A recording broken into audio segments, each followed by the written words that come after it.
computer. There we go. And good morning, everyone. I am Timothy Yee with Green Retirement. Welcome to First Friday 401k. Always good to see everybody. We are recording the session, so anyone who can attend, I'll be sending out the recording to all participants who registered. As always, we have to start with a disclosure because that is what this world seems to run on. I'm Timothy Yee, President of Green Retirement. Offering securities and advisory services through IFG, Independent Financial Group of San Diego. Jolly good people there on High Bluff Drive. Green Retirement, IFG, Vert are independent companies. Past performance is no guarantee of future results. Member SIPC, FINRA. We're not talking about investments today, folks. That is done in a one-on-one setting. But yes, we are going to talk about the markets. And so, against that backdrop, Sam and Sarah from Vert, wonderful to have you folks. Thank you for joining us. Um, why don't you tell us a little bit about yourselves? I know you mentioned the leaky cottage, so you have direct hands-on experience in fixing real estate. But before we dive into real estate, just introduce yourselves to the audience. How many years in the industry? What drew you to real estate? And why did you take on a leaky cottage? Yeah, well, years in the industry, always a dead giveaway, right? Thank you. I'm Sam Adams, co-founder with Sarah of Vert Asset Management and the chief investment officer. Spent 35 years now in the investment management industry. The first 25 or so, mostly in general or conventional investment management, and the last 10 plus on sustainable investment management. We founded Vert in 2016. 2016, wonderful. Sarah? I'm Sarah Adams, and I'm the Chief Sustainability Officer and co-founder with Sam and Vert. Um, I lead on engagement. That's the engaging with the companies that we invest in, and advocacy, Mhm. engaging with the regulators. My career is maybe more interdisciplinary background from traditional finance, but then also in public policy around the Mhm. sustainability piece. And then back to finance because financial decision makers should have more information around sustainability.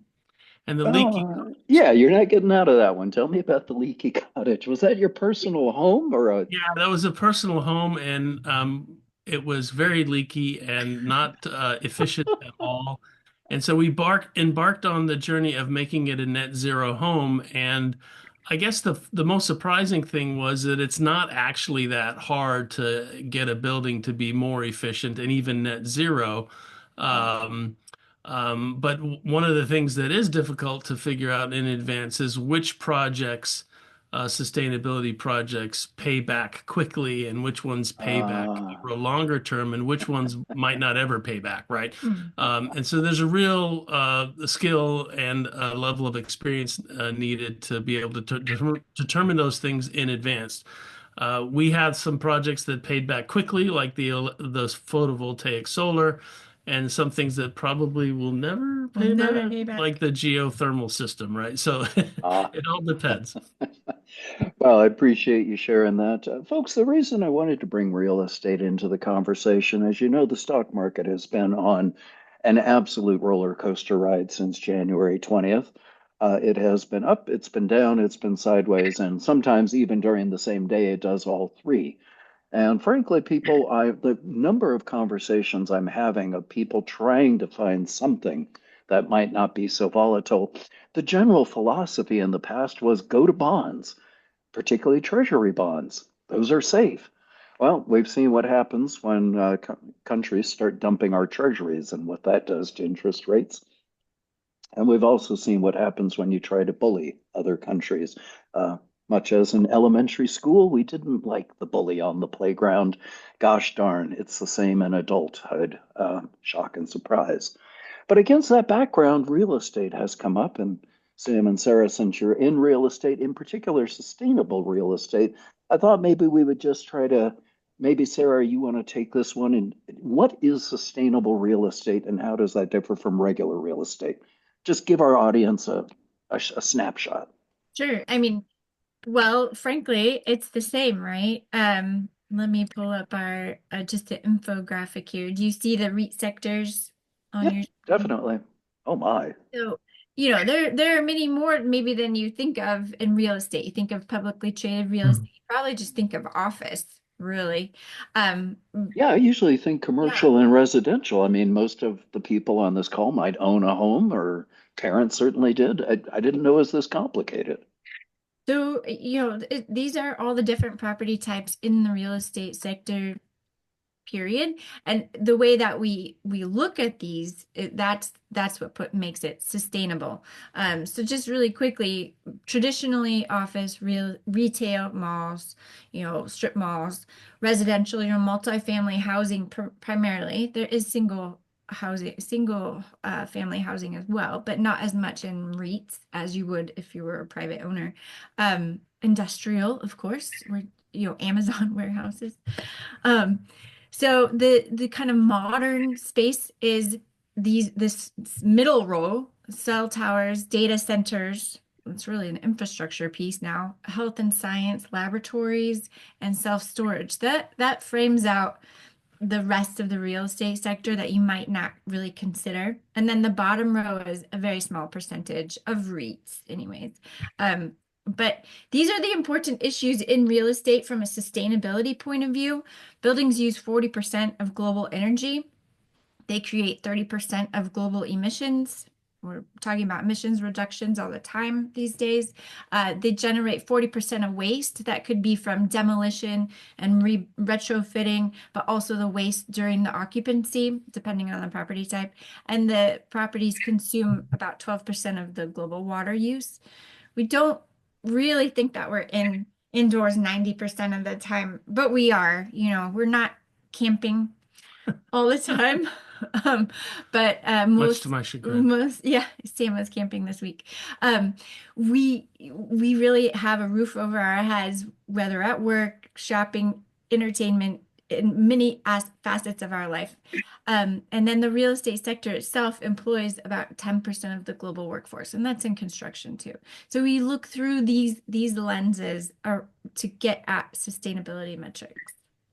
So then, our sustainability metrics, are you just saying like LEED certification? What does a sustainable property look like? I mean, change the water heater? Right. Yes, actually. So it'll look different for each property type. So office, it will be a green building certification. That's kind of the space that green building certification started. It Mm. has permeated to other places, but there's no people in cell towers, right? So that's not going to be material to a cell tower company. So sometimes we'll have to adjust the ESG metrics we use depending on the type of building. Data Mhm. centers, again, we don't really care about air quality from a human perspective or how well they're treating the occupants because there's no one in there, right? But they Mhm. use about 50 times the amount of energy of a building of similar size. So it's really about how much renewable energy they're using, how efficient they're being, how much water reduction they're able to obtain. So you'll have sustainable properties and businesses across in all of the different types of real estate sectors. But Mhm. what's most critical and what's most important might change by the different types of buildings. Okay. Well, sort of tying two questions in. Originally, we were going to talk about how investors look at real estate in terms of their portfolio, but a question came in privately asking about liquidity. Oh, Oh, And sure. hopefully, you were able to hear that. Liquidity was the question. Um, Maybe you can speak to that. sure. So what we're talking about here in terms of what stock market and your liquid portfolio investments usually are is in publicly listed real estate. Now there's lots of real estate. In fact, most real estate is not publicly listed. It's not owned and listed on a stock exchange. We own Mhm. our own home, for example, or you might have an investment property. But there is a good proportion, about 10% of commercial real estate in the United States, for example, is listed on the stock exchange, usually through a real estate investment trust. And those Okay. real estate investments now are as liquid as any other stock that you might own, right? And so here's a chart, for example, of real estate investment trusts performance Hmm. since the 70s. And you can see they've had over the entire time period about the same returns as equities or regular stocks. Okay, so Hmm. they have that kind of return profile, but you notice that the yellow line and the blue line don't move in tandem. They're kind Hmm. of different, and that's their low correlation. Now, the part of this chart you want to look at is the bottom left, where you see the intersection of the S&P Global REIT. That's a real estate index, Hmm. and either MSCI World or S&P 500. You see those numbers are 0.729, 0.694. Now, a Hmm. correlation of one means they move in complete tandem. Anything Hmm. less than that means they sometimes zig and zag.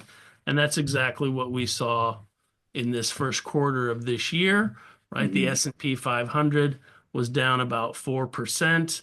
Real estate was up 1 to 2%. And that's what you want in a portfolio. You get assets that are low correlated, they mix together, you get a better portfolio outcome.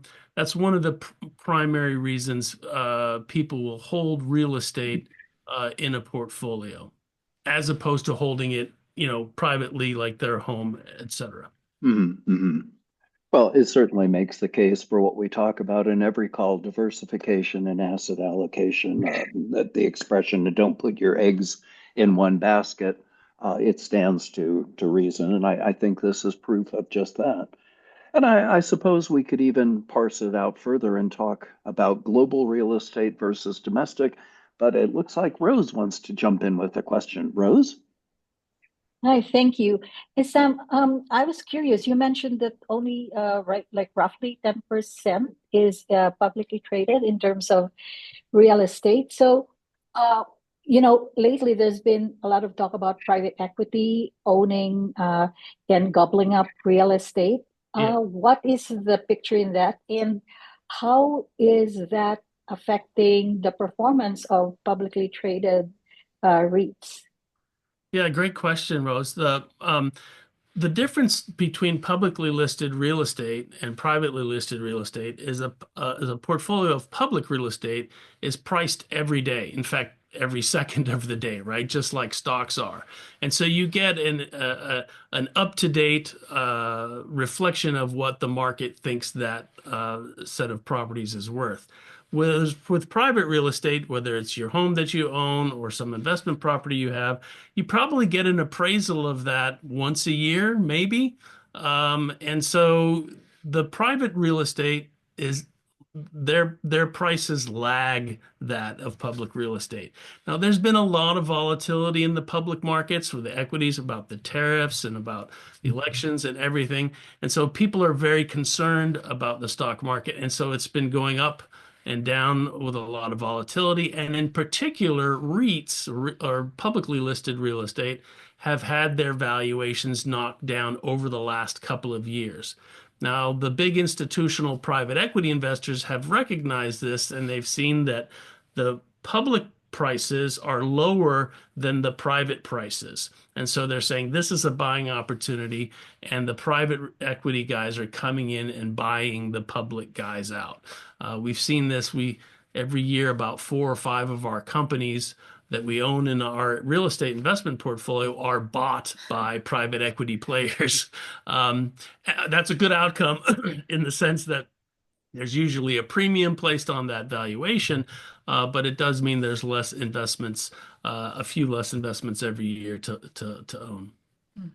That's a good question there, or a good point, Sam, about yes, there is a premium, but folks, I'd also point you, and I'll drop this into the chat box. There is a concern about private equity and the growing wealth inequality. And this is a channel that our son James introduced to us, Gary's Economics. Gary Stevenson, an interest rate trader for Citibank, and made quite a lot of money doing that in the last recession. And then realized, wait a minute, this isn't working, and we need to change the economy. And he speaks very much to wealth inequality and the lack of ability of a common person to be able to own a home. So he certainly has comments on private equity.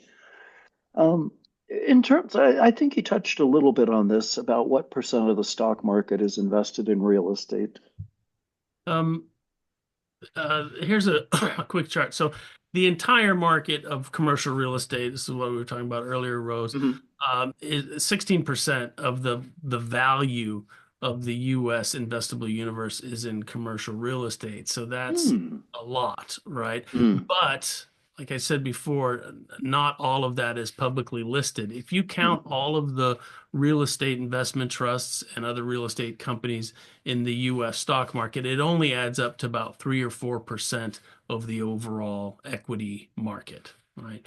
So, but Okay. because institutional investors in particular understand that it's a bigger slice of the entire value of assets in around the world, they tend to have 10 or 15% of their portfolios invested in real estate.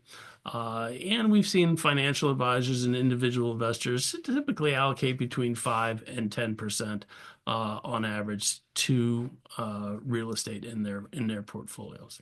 Hmm. Okay. So 5, 10, 15% possible. Um, again, from a diversification point of view, obviously it depends on the individual, time horizon, risk tolerance. But the point that I would make is these are publicly traded. So if somebody were to need to sell and exit, we're not selling a building per se, we're selling an investment that's investing in real estate. Um, good point there. The Maybe you could speak to the return side. I think for most people, we can understand that real estate could generate returns from rent. What other ways does real estate attempt to generate a return? Well, I mean, they generate their return from rent.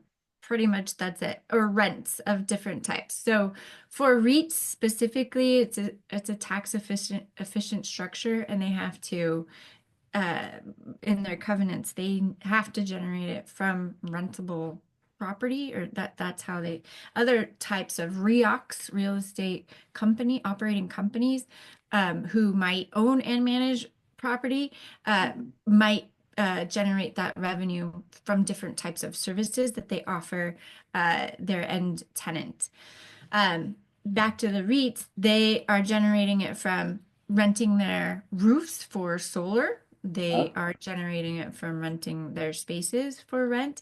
And then there is a separate entity in the US that REITs can have, called a taxable REIT structure, where they can pile those services in that would typically not be just straight rent, selling energy to their clients through the solar that they own on their roof, or they don't because there's different structures. Um, so they can earn earnings from selling energy if they set up that way. But that's not popular among many. Because as you can imagine, there's many just different jurisdictions at the city, county, state level for some of these mm, solar installations and other types of renewable energy sales. But yeah. yeah, they're mostly looking at like how can we improve the building to generate more rent or stickier tenants who will stay longer paying rent, or when will this tenant leave so we can upgrade the quality of the overall property so we can get more rent for the next person. A lot of That, people assume that the game in property is to buy a uh, an asset that needs improvement, that needs renovation, and then sell it at a higher price. And that is mm, the case in lots of property investment. But in public real estate, the name of the game is to buy an asset, improve it, mhm, right? So that you can charge higher rents and yeah, also that the maintenance and operating costs are lower. And yeah. so then your rents are higher. Now, if you sell that building for a higher valuation, you're making a profit there, but you're usually piling that back into buying another property, and Mhm, we call that recycling the cash and doing that again, right? And as Sarah said, 90% of a REIT 90% of their income has to be distributed as 90% of their rents, sorry, has to be distributed as income. mhm. And so there's a legal reason why they do it that way. Oh, good point. I remember when James was in Scouts, the church that we were meeting at, they to your point, Sarah, they rented out the roof to a solar company or to a cell tower company. Okay, yeah. So we showed up one particular scout meeting, and there was this really big tower sitting on the top, and I guess the church was receiving income for, having a tower sitting up there. Were you And feeling a little buzzy afterwards? no, well, we all were joking that maybe our cell quality would be better and we wouldn't drop so many calls. But, and Sam, to your point, I think, yes, we can all relate to that example because there seems to be so many of those shows, House Flippers and Magnolia, and all these. We come in, renovate the house, and sell it, and away we go. But I like the longer term model, a buy, hold, improve, increase rents. It certainly makes more sense. There's But also it's, there's also a kind of a unique efficiency to this in that if you think about a building owner needing to learn about solar and how it works and all that type Mhm. of thing, it's a little bit easier to just rent the roof space to a solar company who can then install and maintain and run the whole thing and have the contracts with the utility company, and then Mm. the building owner just collects the rents. So there's Mhm. Mhm. some of these structures allow the REITs to do some really incredible, complicated things that they end up just receiving rent for. Well, let's turn from the return side, of course, to risk. Every investment I've ever seen has risk. That just varies depending upon how much and what kind. So, traditional real estate investing, I can fully appreciate what risks there are. I remember the housing boom in Clark County, where Las Vegas was, and folks were making wild guarantees about how much your real estate would go up. And then 2008 happened, Yeah. and the Clark County markets crashed. So we can certainly appreciate traditional real estate has risks. What does sustainable real estate show us in terms of risk? Well, all the same risks, right? All the same fundamental and economic risks, interest rates, and the economy, and all those types of things. But the main differentiator with real estate, as opposed to some other things, is that we really can't move buildings, right? Or plots of land. They're by definition stationary, and so climate change really comes to the fore uh, as kind of the canary in the coal mine, Hmm. saying that, these are assets that are first in line for the risks of climate change. And whether you're in Florida and your governor is banning the use of the term climate change in their regulations, or you're in California and your governor is leaning into trying to find solutions to climate change, these increased storms, floods, wildfires are happening. And so one of the key things to do with sustainability real estate is to look for the properties that are either not in harm's way Hmm. or they've been made resilient to the risks that they face. And Hmm. this is a really dynamic and changing area in real estate because it's getting expensive. Mhm. The This is a chart that shows the billion-dollar disaster events in the US since 1980. Property values have gone up, so it's easier to trip that billion-dollar mark, but the sheer number of events due to climate change have increased as well. Now, there's obviously risk in having, winter storms and wildfires and wind events and hail and all those types of things. But where this is really showing up is in insurance costs, right? We've seen our premiums rise in some areas like California, Colorado, Florida, Louisiana. It's getting hard to even find home insurance, for example. It's Mm. a little bit easier on the commercial side, but this is where some of these risks are showing up. So what we do in our investment strategy, and we encourage people who own properties or are investing in properties directly, Hmm. um, make sure you are aware of the physical risks of climate change that are, Hmm. present in the area that you're investing in. That's what we do. We take a measurement of all those potential risks, and then what can be done to make the property resilient to that, right? You can have a storm-proof roof. You can have a building that is not fireproof, but less susceptible to catching fire. I think we've seen some of those buildings that were standing after the Pacific Palisades fire, for example. You can create flood barriers. You can create better drainage. You can raise some of the mechanicals in your building off of from out of the parking garage into a higher floor. A lot of things that we've seen the REITs we invest in do to make sure that they don't have to leave the coast of Florida, or they don't have to leave that prime property behind. They just need to pay attention to how they make it resilient. So just a quick caveat on that before your question, Rose, is, making the calculation of how long do you stay in these areas before all of those resilience efforts. Actually, you need to allocate your capital elsewhere. Yeah. No, it's a good point. I've popped in a couple of articles. One is on a California initiative, tax credits for hardening your home. Exactly what you were saying, Sam, about storm roofs. And yeah, it's not just in Florida that they don't want to talk about climate change. I've included an article on the latest, I believe it's an executive order. That slide really speaks to it, though. It doesn't matter if you're in a red state, a blue state, or how you vote. Climate change and fires, as we've seen in our neck of the woods, they don't really differentiate. They don't just skip over this person's house because they voted this way or they believe that and hit their next door neighbor who doesn't. Rose, what would you like to add, please?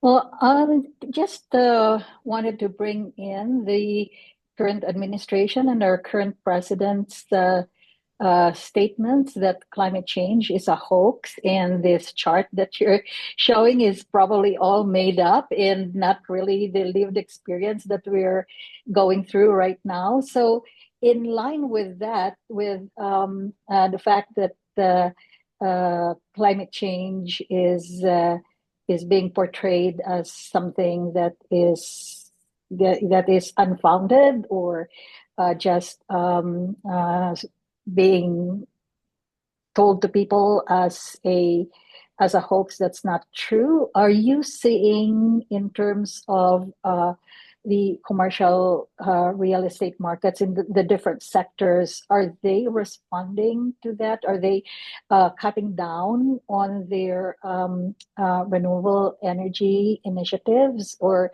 are they still sticking to the sustainability policies that they have? Well, Yeah, I hear a couple of questions in there. So what part would you like to take? well, I would say that our investment strategy in particular is investing in the leaders in sustainability. And the way we determine that is whether they've figured out a way to make money, i.e., make more profits from their sustainability initiatives. Now, if they're doing that, if they're making money from them, they're going to do it no matter who the administration is, right? Because this is profitable. And so, in the vast majority of cases, even in REITs that we don't invest in, people are still investing in renewable energy because it's in general cheaper than coal, for example, or most fossil fuels. And so Well, that's really good to hear, Sam. most of these sustainability projects will survive, right? And there's a couple on the edges that people might be walking away from. And if there are any companies, regular companies or real estate companies that are now walking back, really walking back, not just kind of green hushing, but actually walking back from sustainability, that means they weren't really committed in the first place, or it was a PR stunt or a marketing exercise. Because there's low-hanging fruit here. We're about to get into some of them, the examples of how you can make money with sustainability in real estate. There's a lot of opportunities. And if you're doing stuff that isn't paying back, you should probably be looking at that and questioning whether it should be done in the first place. So also on the sorry. Okay. On yeah, okay, so climate change, ESG isn't allowed to be spoken of in Florida. It doesn't mean hurricanes are not happening. They still are happening. So we've seen REITs that they are doing storm preparedness, and they have storm preparedness linked bonds. So you could have called it climate change resilience, or Good but one. you're now using different terms, Yeah. and they're still putting out money to companies to build infrastructure that will help the building, because you can't move it in the face of some of these hurricanes, make it be flood resistant, or at least get back up to speed, get the power back up, get the people in and out, whether it be a hospital or a shopping center, everyone back and going as quickly as possible.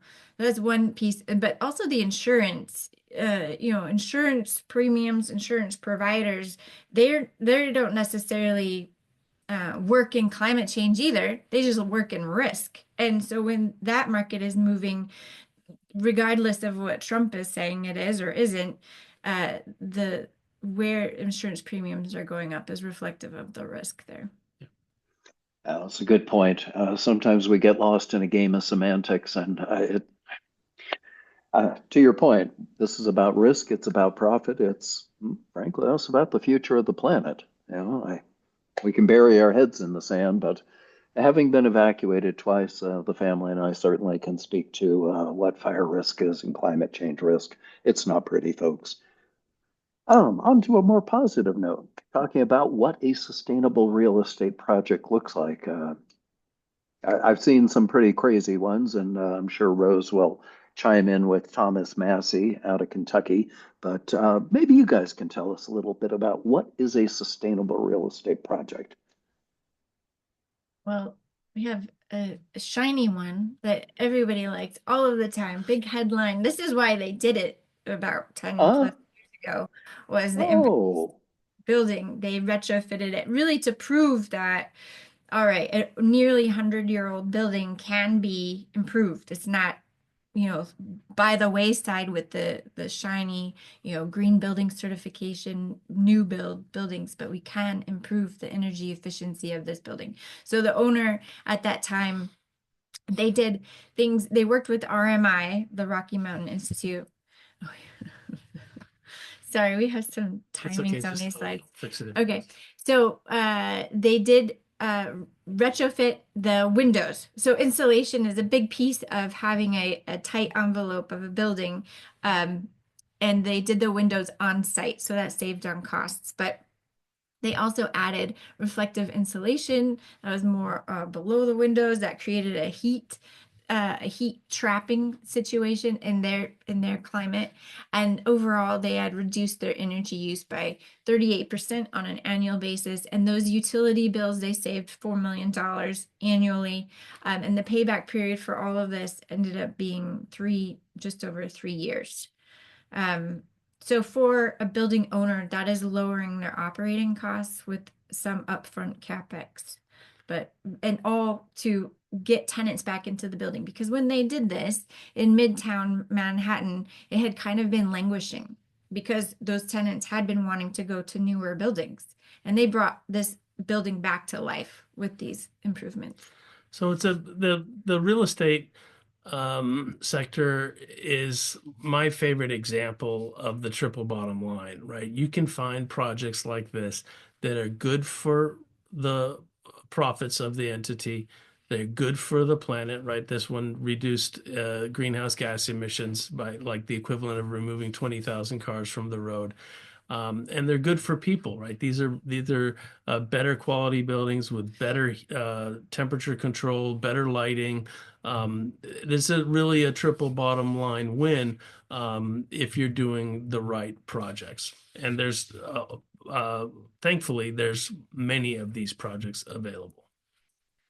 it's funny because we were just at a conference in Las Vegas, and I was getting up early as I usually do to work out in the gym and thoroughly enjoyed it. I mentioned that to one of my fellow attendees, and he said the gym is absolutely horrible. I'm Oh, like, wow, it's really quite large. It's got great equipment. I enjoyed it. Sparkling water on demand. And he said, well, try it in the afternoon. And I guess he had missed the morning workout. He went for his afternoon workout. To your point, Sam, no insulation. Apparently, it was baking in there. And Oh, so completely different viewpoint. But he's like, I will not go to that gym in the afternoon. I'll join you for the early morning. But I could only imagine summertime in mm, Las Vegas in that gym in the afternoon. It's probably like a sauna or something. We have a personal story about that. Our office in Sausalito had a south-facing window, and we Mhm. get really hot in the afternoon. We'd start falling asleep at our desks around 2 o'clock, and our neighbor had put in a window air conditioner, and so he was fine, right? Okay. We were like, "Is there anything better to do than put in a window air conditioner?" So we looked into window film, tinting the windows with a reflective film, and we put that in. Completely solved the problem. It was a couple $100 rather than, a couple $1,000 of installation of the air conditioner and then the running costs. And so zero energy. mhm. There's plenty of solutions for some of these problems that don't require, a huge investment or ongoing costs. And here's some Okay. examples. Go for it. Right.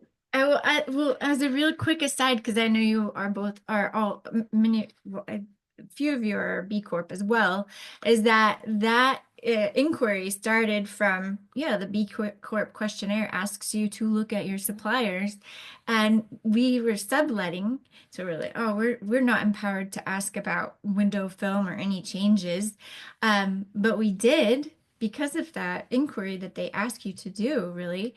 And the landlord said, "Oh my gosh, this will save us, take out if the guy next door wants to continue to pay for the air conditioning, fine, but we're also going to install the window film across all of the south-facing windows, because this will reduce those tenants that we have where we're paying the bill." Yeah. So it was neat. Flow from that. So these are this we included this because yes, this is but they have listed and only recently have Reach really started to list this and make this public. Some of the top projects that they do around sustainability and the number of projects that they do show how popular, just a very basic HVAC efficiency upgrade can help on their overall performance of reducing operating costs, but that they'll put it in everywhere because it's kind of Mm. standardized. The lighting, the LED lighting, and the motion sensor. I mean, that's a little bit of the AI coming into play. Is that a better run building will have Uh, less costs, of course. Um, Interesting side note on the healthcare industry. They have found that natural lighting actually is beneficial to patient care. And if you look at it from a pure greedy profit motive, getting somebody well as quickly as you can and out the door so you can bring in the sick person who needs more medicine or machines, i.e., profit. Yeah, it's been shown that, natural light actually can get people out the door and back on a healthy journey, which I think I probably knew that in elementary school. Those big old orange and yellow lights over me didn't really make me feel healthy. So, My, healthcare, definitely, yeah. yeah. my favorite health story around REITs is senior housing. Mhm. Some of the REITs have figured out when they have those different categories of care, right, from assisted living to, all the Mhm. way through, from very light assistance to, nursing full-time care. Um, they've recognized that people recover and stay healthy more if they have friends and community and social interaction. And so Yes. these communities of senior housing have said the best investment we can make in people's health is to have, the bingo nights and the card games and Mhm. the dances and the Pickleball. pickleball and those types of Yeah. things. And Yeah. it's that social interaction that gets them healthier quicker and keeps them healthy. And it Yes. reduces the palliative care costs by a dramatic amount. So now you have, again, a triple bottom line outcome. The people are happier, right? They're having friendships and social interactions. They're healthier, right? There's lower costs to the senior care provider, right? And it can keep the rents lower. And there's more profit. So it's another one of these situations where they do the research, they figure out what works, and then they put it in place. Fantastic, fantastic. And I know we're going to get to this, but I will put it out there that Patricia is asking about how to find these kind of real estate investments without having to put a ton of time in. And Sam and Sarah, I had mentioned to you that you guys are focused on global real estate. There are many investments out there called global real estate. So hopefully you can answer that and give some tips as to how somebody would actually know what is sustainable. Hopefully there's an easy website with the top 10 sustainable global real estates or something. But let me Yeah. just jump back in on healthcare really quickly, folks. I talk with some of you about long-term care and long-term care insurance. Long-term care, the studies have shown that if your insurance policy forces you to be in a nursing home, average life expectancy might be 2 to 3 years. But if it allows in-home care in your own setting where people can come by and visit, 3 to 5 years is the life expectancy. So it's important, as you say, Sam and Sarah, about community, about being surrounded by people as opposed to the stereotypical person in a wheelchair being uh, sort of aimed at the wall or put in front of a TV. And yeah, it's not a healthy thing there. Anything else you guys would say on sustainable real estate projects? We've Yeah, I touched mean, on a couple.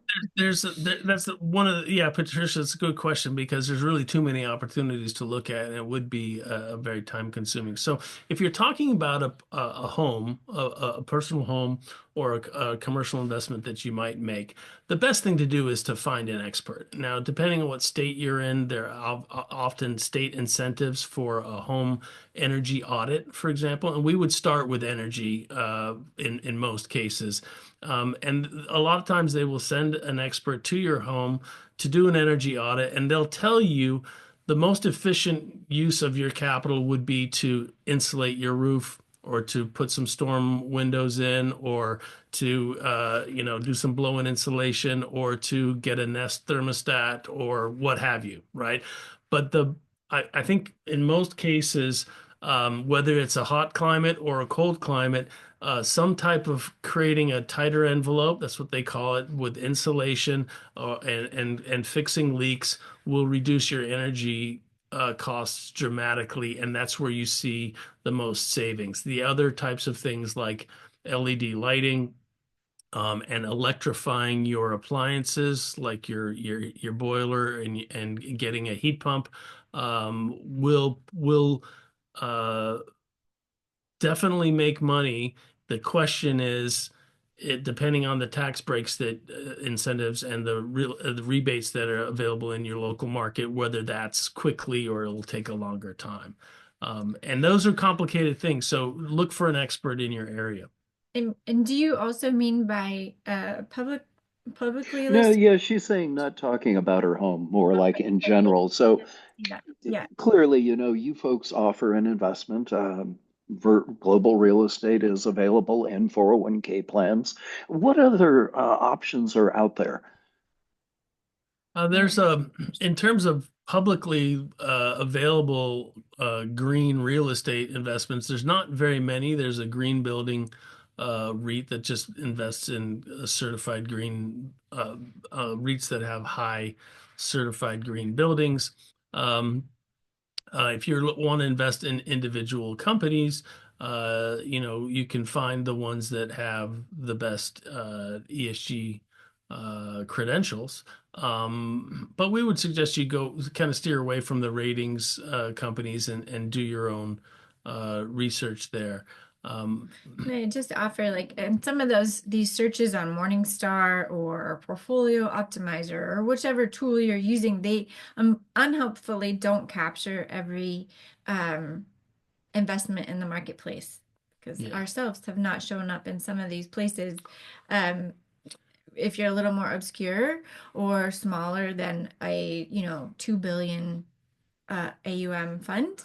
So no, it is not easy, but I'm sure if you might already be aware of this for some of the funds that you invest in, and you're like, hey, why didn't it show up on Morningstar? Why didn't it show up at As You Sow or all these other different kind of data aggregators? There's one more angle you could consider as well, and I think Paul Herman has talked about this as well, is that when you're looking at what real estate owners will need in the future, right? They're going to need more air conditioning. They're going to need more solar panels. They're going to need more renewable energy. They're going to need more of these services as we go forward. And so investing in some of those suppliers to the real estate industry, and there's some interesting technology around smart sensors and thermostat technology and those types of things. We were going to actually talk about We uh, were going to talk a little bit about innovations in the yeah. sustainable real estate, but before we segue to that, I'm going to put in, there we go. I put in a link to the Vert Asset Management Investment, and you'll see a section there called the fact sheet. You Mhm. can actually click on it and see what Sam and Sarah are looking at in terms of, say, the top 10 companies. Now, if you called me up this morning and said, Timothy, what's American Tower? Absolutely no idea, folks. I'd have to look it up and put my thinking hat on. But at least you can see what companies go into a sustainable portfolio if you were looking at individual company investments. And yes, the Vert Exchange Traded Fund in sustainable real estate is available in the 401ks. And again, for the plan sponsors, I'm happy to talk about if that might be a reasonable fit given the demographics of the employees. There's Yeah, also go some case studies and company profiles on our websites that you can go in and figure out something about solar or renewable energy or treating people better. And if there was a theme that you wanted to find, there might be some ideas in there for you as well. Yeah. Fantastic. So a little bit on sustainable best practices. Yeah. What do we have? Okay, well, I mean, this is one example of the building management system. Vornado is a diversified, mainly office slash entertainment REIT based in Manhattan. But building management systems are, again, not like an exciting innovation, but it is very practical and it is something that more and more owners have implemented in the last few years because it's all about making more efficient operational excellence control over a building. So with a large structure, they have HVAC control, lighting control, energy monitoring, all of these things that maybe one facility or a team of facilities managers would need to be running around the building to dial up or dial down. They can now do this from a control room. Most large buildings have this type of control center hub. Um, that is actually considered innovative. And as we are more of an internet of things and everything is connected through an internet network, um, this is something that more building owners use. So we had when we were doing research before we launched the strategy in 2016, we met with a PhD in energy efficiency in buildings at Lawrence Berkeley Labs. And we said, if you were looking for a building that's run very efficiently from an energy perspective, what marker would you look for? And he would say, I would look for the building management supervisor, the guy with the 40 or 50 keys hanging from his belt that had been there for about 20 years, because he will know his building inside and out, and he will know when to turn the thermostat up and down and the HVAC up and down and what to do with the water and all those types of things. What's replacing that, there'll always be that person there, but what's being helpful to that is this kind of electronic system that can say, oh, there's no one in conference rooms A, B, and C, so we don't need to have the air conditioning on. It's now getting to 4 o'clock on a Friday. We can turn all the HVAC off because no one's really going to be in the building for the next 3 days. And having that be automated so Mhm. you don't have these mistakes where something is left on over the weekend or those types of things. And that is an incredibly amount of savings that can come from a simple software installation. Yeah. I agree with you. I've often wondered, and this goes back to the 90s when I would drive across the Bay Bridge in San Francisco heading home, and I would see all the office buildings ablaze. And, to your point, it might be Friday night, it might be 9 o'clock. Why are the lights on? And then I As remember going, as an efficiency freak, Tim, that would bug me as well. As the yeah, sun was coming up in San Francisco, this is what we were told from the people who ran the Salesforce tower. They would be air conditioning the east side of the building and heating the west side of the building, which had the fog coming in, right? So simultaneously heating and cooling different parts of the building. Now, when they built the Salesforce tower, they built air exchangers to move the air quicker from side to side Yeah. so that they wouldn't be caught, Well, doing the same thing at the same time. make Makes more perfect. efficient use of Yeah. that, Yeah. their microclimate. I mean, and that is Yeah. something, don't really cover that in some of this, but the microclimate of where it comes into the design or at a retrofit where there's a larger redesign component that these architects and Yeah. engineers can really make use of. Mhm. But then that does go back to like, oh, well, the new buildings will always be more efficient than the older buildings. But if we're tearing down all the older buildings and not retrofitting them, then we're just creating more waste. So, Yeah.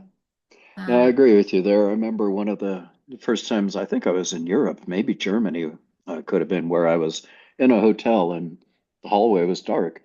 And then as I walked down it, the lights came on. And then as I looked backwards, it was going dark again. And makes perfect sense. I mean, a little bit jumbling to my brain at first, but yeah, why light an empty hallway at 2 a.m.? It doesn't make a lot of sense. Well, heading into the final two questions, as we head to the top of the hour already, just your thoughts on real estate markets going up, going down, sideways. What are your thoughts, and particularly from a sustainability lens? And then maybe we'll round it out with final thoughts from the two of you and see what questions we have from the audience.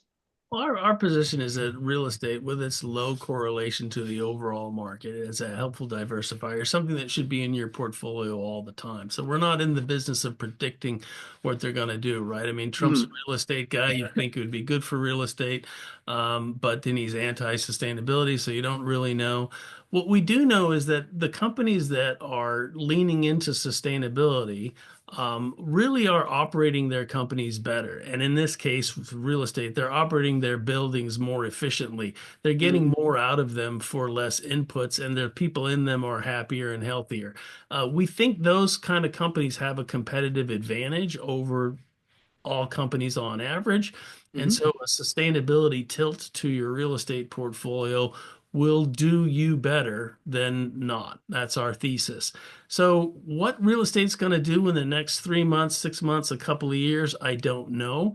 But over the Mhm. long haul, I'm pretty certain, this history is a guide, that they're going to have a non-perfect correlation with overall equity markets. So they'll serve as a good diversifier to your portfolio. Good thing to hold. And in our perspective, given what's happening with climate change and given the fact that a lot of sustainability projects make good profits, the sustainability tilt is a great thing to add to your real estate holding. Fantastic. Well, I appreciate that. Sam, Sarah, final thoughts. What do you want to leave our audience with before we throw the floor open to any questions? well, I mean, real estate is tangible and we're all in it every day. And so I think it's a very exciting space to be investing in. Outside of financial services, it's another large industry that employs many people, from architects, engineers, the developers, real estate management, property companies. So as a field itself, it's a very dynamic field. It brings together a lot of different skills and expertise, and And the it, innovations are exciting. And if you're really looking for examples where sustainability pays off because it's so tangible, sometimes it's helpful, right? Like if you told me that Coca-Cola was more sustainable than Pepsi, I'd have to try and figure out what would be the drivers there. But if you said this building's more sustainable than others, I've changed a light bulb before. I've paid a utility bill. I've tried to do my hand at insulation. I get these things, right? They're kind of tangible. Mm. Yeah. Well, good point. And if you do want to know about Coke versus Pepsi on sustainability, Paul Herman has an entire Yeah. case study on it. And man, does Paul know what he's talking about in that area. Rose, what do you want to say? Yeah, well, in the last 5 minutes, there's another question. So, Vert is global, and so what percentage of the investments are in the US and abroad? And with the Trump tariff war against China. I've been seeing more and more independent videos showing like how China has invested in real estate and in just public services. And do you have holdings in properties in China? Yeah, great question, Rose. We have 70% in the US and 30% outside the US and about 14 other countries. China is not on that list. And we actually have excluded a couple of Singaporean REITs and Hong Kong REITs that have been investing in China.